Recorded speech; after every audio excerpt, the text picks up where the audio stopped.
এখন যেভাবে বসে আছেন তাতে একেবারে বাংলাদেশের মানচিত্রের মতো মনে হইতেছে, যে বসার সিস্টেমটাই বাংলাদেশের মানচিত্র বানায় রাখছে। একটু প্রত্যেকেই তাদের সামনে ডানে বামে দেখেন, অগ্রসর হওয়ার মতো যদি কোনো স্কোপ থাকে তাহলে অবশ্যই অতটুকুন জায়গা একটু পূরণ করে বসে।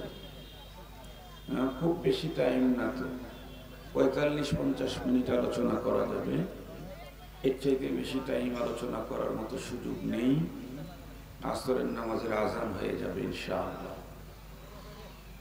মুহতারাম হাজিরিন, এটা বাংলাদেশের প্রান্তিক এরিয়া, তাই না? একেবারে কাছাকাছি মনে হয় বর্ডার আছে। কয় কিলো? মাত্র 5-6 কিলো। এই অঞ্চলে আমাদের আসা যাওয়া কম হয়, যদিও আমি উত্তরবঙ্গের মানুষ,